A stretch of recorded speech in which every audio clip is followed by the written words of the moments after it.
Glória a Deus, que a paz e a graça vos sejam multiplicados. Amém? Vamos para mais um dia de leitura do livro Conhecendo Deus e Fazendo a Sua Vontade. Deixa eu orar por você. Pai, graças te dou por esse momento, capacita-nos para que nós possamos viver o Teu sobrenatural a cada dia. Nos dá entendimento, compreensão da Tua palavra, nos ensina os Teus segredos e que nós possamos ter um coração disponível a executar a Tua vontade, fazer Tua vontade para a Tua glória em nome de Jesus. Amém. Amém? Vamos lá para a leitura do livro. Hoje é o dia 4 da unidade 6, Marcos Espirituais. Começa assim. Deixa eu só ajeitar aqui. Pronto. Glória a Deus. Aleluia. Começa assim. Aquele diagrama que eu usei para as circunstâncias pode dar a impressão de que elas são sempre ruins. Mas não é ruins, não é assim. Às vezes a circunstância é uma situação de tomada de decisão. Em tempos de decisão, às vezes a maior dificuldade pode não ser escolher entre o bom e o ruim, mas escolher entre Frequentemente você pode ter várias opções que parecem boas. Na hora dessas, você tem de começar dizendo com todo o coração: Senhor, seja o que for, se eu souber que é a tua vontade, eu vou obedecer. Não importa o preço e os ajustes que terei de fazer.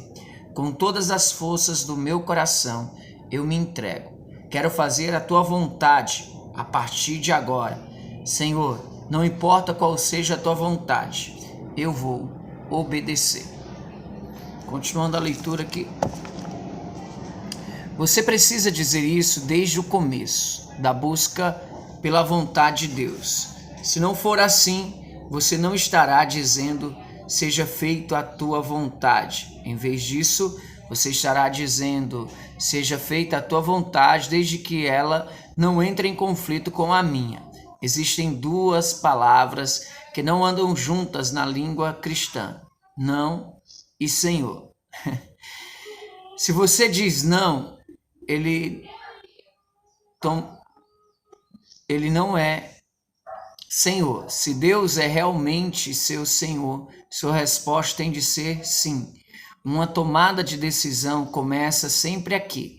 Não prossiga antes de poder dizer honestamente o que quiseres de mim, farei. Primeiro tópico, marcos materiais de encontros espirituais.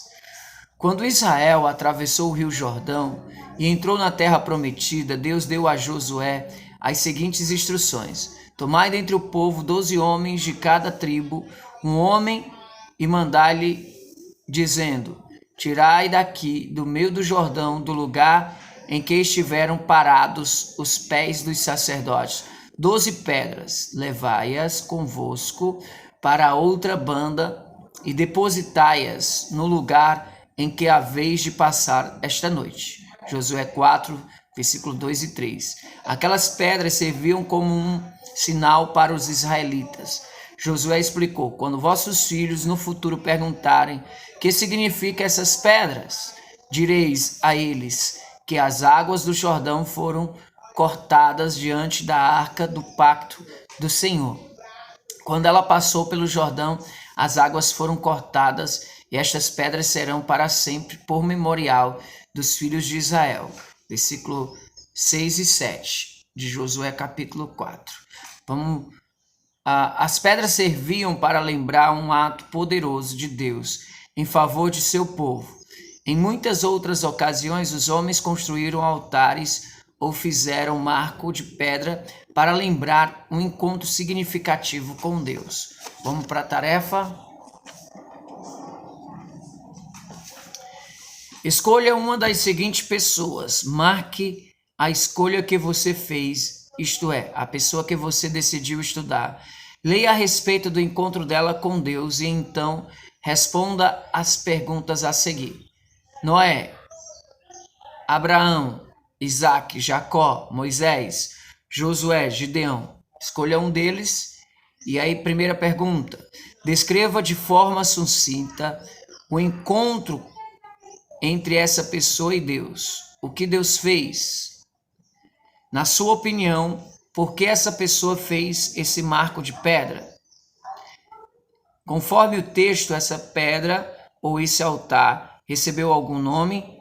Se recebeu, qual foi o nome? E aí é para você pesquisar, ler lá onde está escrito ali na Bíblia e dizer qual foi o marco de pedra dela, tá bom? Vamos continuar nossa leitura. Frequentemente no Antigo Testamento, os homens faziam marcos de pedra ou construíam altares como uma lembrança de seus encontros com Deus. Lugares como Betel, casa de Deus, Reobote, alargamento, se tornaram marco de uma grande atividade de Deus no meio de seu povo. Moisés deu nome a um altar de "O Senhor é minha bandeira", e Samuel chamou a uma pedra Ebenezer, dizendo: "Até aqui nos ajudou o Senhor". 1 Samuel 7, versículo 12. Esses altares e essas pedras se tornaram marco material de grandes encontros espirituais com Deus. Eles se construíam numa oportunidade para o povo ensinar seus filhos a respeito da atuação de Deus em favor do seu povo. Mas o tópico diz assim: contemplando a perspectiva de Deus. Para realizar seus propósitos, Deus trabalha uma sequência seguindo uma certa ordem. O que ele fez no passado, fez tendo em mente os propósitos do reino. O que ele está fazendo no presente é uma sequência do passado e tem aqueles mesmos propósitos. Cada ato de Deus é consequência do passado e tem em vista o futuro. Quando chamou Abraão, Gênesis 12, Deus começou a desenvolver um povo para si mesmo. Esse relacionamento com Abraão foi lembrado a Isaac. Quando Deus veio a ele, isso fez com que visse a perspectiva de Deus. Gênesis 26, 24. A Jacó, Deus identificou como o Deus de Abraão e de Isaac. 28, versículo 13. Gênesis 28, 13. Quando veio a Moisés, Deus ajudou a ver sua perspectiva a respeito do que estava fazendo ao longo da história. Ele disse que era o Deus de Abraão, de Isaac e de Jacó. Em Êxodo 3, versículo de número 6 ao 10, a cada novo passo no seu plano, Deus envolvia uma pessoa. Quando chamava alguém, frequentemente Deus repetia sua própria atividade, de forma que o indivíduo podia ver a perspectiva divina sobre o que estava acontecendo. Em Deuteronômio, Moisés reviu tudo que Deus havia feito por Israel. Deus estava se preparando para levar o povo para a terra prometida. Queria que, ao dar esse novo passo, o povo tivesse uma perspectiva da história. Em Deuteronômio 29, Moisés apresentou um breve sumário da história da nação israelita. Nesta de renovação, Moisés queria lembrar ao povo a necessidade de ser fiel em seguir a Deus. Eles estavam se preparando para mudar de líder, de Moisés para Josué, e para entrar na terra prometida. Eles precisavam ver esta nova direção segundo a perspectiva de Deus. Israel precisava ver que essa nova direção era uma continuação de tudo que Deus vinha fazendo. No diagrama que aparece na capa 3, os propósitos de Deus são ilustrados pelas setas que aparecem na parte superior. Aí. Deus, né? E essa seta. E agora, deixa eu colocar aqui. Veja a perspectiva que Deus deu a Moisés quando o chamou junto à sarça ardente, conforme Êxodo 3, nas linhas que aparecem abaixo. Escreva passado ao lado dos itens que falam da atividade de Deus no passado, da história do seu povo, Escreva presente ao lado daquelas itens que falam do que Deus estava fazendo no tempo presente. No tempo em que falou com Moisés, escreva o futuro ao lado dos itens que falam do que Deus ainda iria fazer. Primeiro, eu sou o Deus de teu pai, o Deus de Abraão, o Deus de Isaac, o Deus de Jacó. Aí se escreve aí do lado, passado, presente ou futuro. 2. Com efeito, tenho visto a aflição do meu povo, que está no Egito, e tenho ouvido o seu clamor por causa dos seus exatores. Aí se escreve. 3. Conheço os seus sofrimentos e desci para o livrar da mão dos egípcios. 4. Agora, pois, vem e eu te enviarei a Faraó, para que tires do Egito o meu povo. 5. Certamente eu serei contigo, isto te será por sinal de que eu te enviei. Quando houveres tirado do Egito o meu povo, servireis a Deus neste monte. 6. Far-vos-ei subir da aflição do Egito para a terra do Cananeu, para uma terra que emana leite e mel. 7. Eu darei graça a este povo aos olhos dos egípcios, e acontecerá que, quando sairdes, não saireis vazios, assim despojareis os egípcios. Amém? Vamos continuar nossa leitura então. Glória a Deus. Você percebe o que Deus estava fazendo com Moisés? Ele o estava ajudando a ver o chamamento que recebera segundo a perspectiva divina. Deus havia trabalhado com Abraão, Isaac, Jacó e até o mesmo com o pai de Moisés, a fim de construir uma nação. Deus havia prometido a Abraão que tiraria o povo da escravidão e lhe daria a terra prometida. Deus havia cuidado do povo no Egito. Agora eles estavam prontos para agir diante do sofrimento do povo. Deus havia determinado que iria envolver Moisés em seus propósitos a favor de Israel. Deus havia a favor de Israel e iria usá-lo para libertar os israelitas do Egito, ao mesmo tempo arrasar os egípcios. Depois que Moisés obedecesse, Deus traria o povo àquele mesmo monte para adorar. Esse culto sobre o monte seria para Moisés o sinal de que Deus o tinha enviado. Itens 1, 2 e 6 são passado. Item 3 e 4, presente. Item 5 e 7, futuro. Deus quer envolver você em seus propósitos. Deus tem operado neste mundo o tempo todo. João 5,17. Ele tem trabalhado em sua vida desde o seu nascimento. Ele estava realizando seus propósitos para você antes mesmo do seu nascimento. Deus disse a Jeremias, o profeta: antes que eu te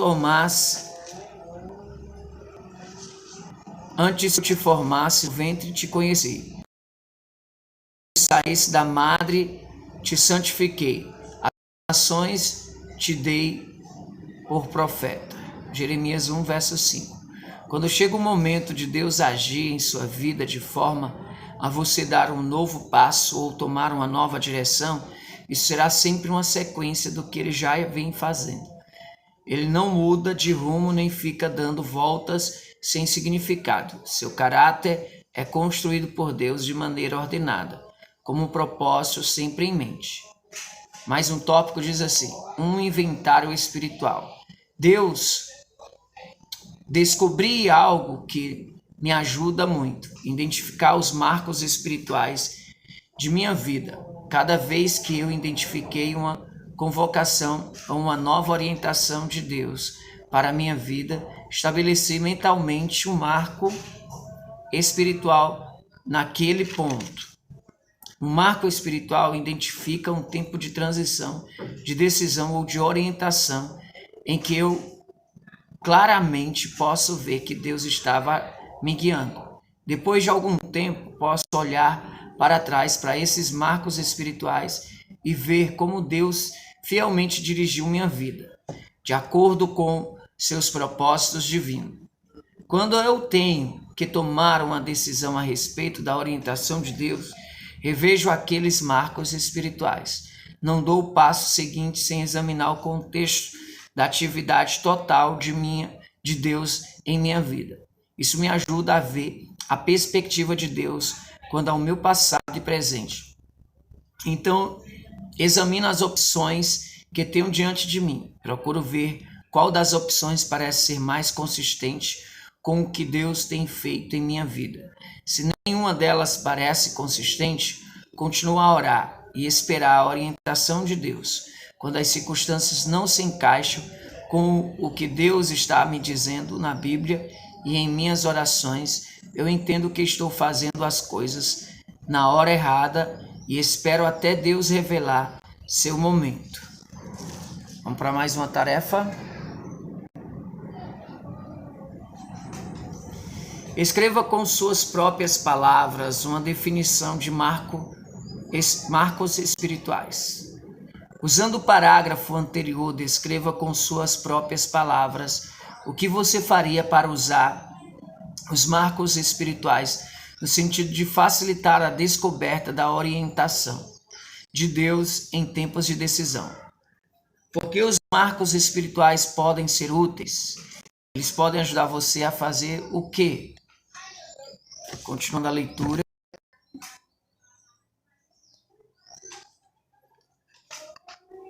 Quando fui convidado para a Junta de Missões Nacionais a fim de dirigir o programa de oração e despertamento espiritual, nunca havia trabalhado em algo assim antes.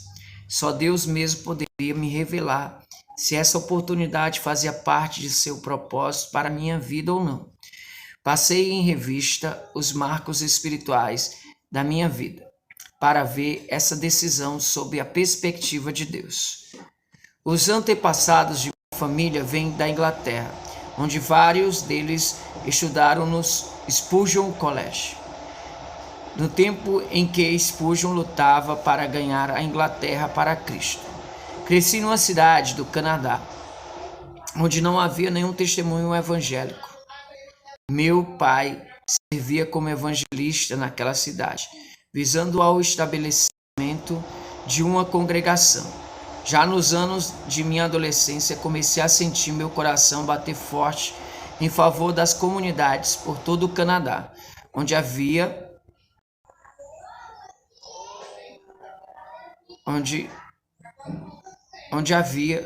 não havia uma igreja evangélica. Em 1958, quando eu estava no seminário, Deus me deu a certeza de que Ele amava minha nação, o suficiente para querer promover um grande movimento do Espírito Santo por todo o país. Quando aceitei a chamada de Deus para ser pastor em Saskatoon, Deus usou a perspectiva de um grande avivamento ali para confirmar minha chamada. Como você vai ler na unidade 11, um despertamento espiritual que teve início ali se espalhou por todo o Canadá no princípio da década de 70. Em 1988, Bob Hablin, da Junta de Missões Nacional, me telefonou. Ele me disse: Harry, nós temos orado bastante pedindo alguém para a comissão de oração do movimento de departamentos. Estamos procurando alguém para essa posição já por 2 anos. Você consideraria a possibilidade de vir para liderar nossa convenção na área de despertamento espiritual? Né? À medida que eu revia a atividade de Deus em minha vida, meu marco espiritual, percebia que a ênfase em despertamento era um elemento importante em todo o meu ministério. Disse então a Bob: você poderia me pedir para fazer qualquer coisa neste mundo que eu nem mesmo oraria a respeito da possibilidade de deixar o Canadá, exceto despertamento espiritual. Este assunto tem sido um traço marcante e constante em minha vida desde o final da minha adolescência, mas particularmente desde 1958, depois de muita oração e confirmação na palavra por meio de outros crentes, aceitei o trabalho na junta de missões nacionais. Deus não me mudou de posição, Ele dirigiu minha atenção para algo que já vinha fazendo ao longo de minha vida. Aleluia. Diz aqui, prepare um inventário espiritual de sua vida, identifique os seus próprios marcos espirituais. Esse marco pode começar com seus ascendentes, sua experiência de conversão, as em que você teve de tomar decisões importantes em relação ao seu futuro e assim por diante. Quais foram os tempos de decisões em que recebeu orientação de Deus, como você percebeu claramente que Deus o estava guiando. Use uma folha de papel ou um caderno e comece a preparar uma lista. Vai escrevendo à medida que reflete e ora a respeito da atividade de Deus em sua vida. Você terá oportunidade de compartilhar alguns dos seus marcos espirituais na reunião semanal do seu grupo. Vamos para a tarefa final. Façam a revisão do estudo de hoje. Ore pedindo a Deus que identifique as afirmações ou versículos que quer que você compreenda, aprenda ou pratique. Sublinhe-os, depois responda as perguntas. Qual foi a afirmação, o versículo mais importante que você leu hoje? Escreva a afirmação ou versículo com suas próprias palavras, como uma oração de resposta a Deus. O que Deus quer que você faça em resposta ao estudo de hoje? Resumo. Em tempos de decisão, minha maior dificuldade pode não ser escolher entre o bom e o ruim, mas sim escolher entre o bom e o melhor. Existem duas palavras que não podem andar juntas na linguagem do crente: não e Senhor.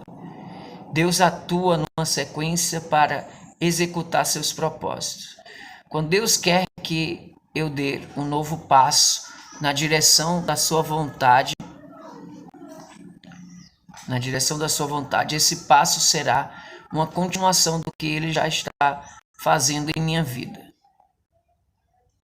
O marco espiritual identifica um tempo de transição, decisão, orientação divina em que eu posso claramente que Deus estava me guiando.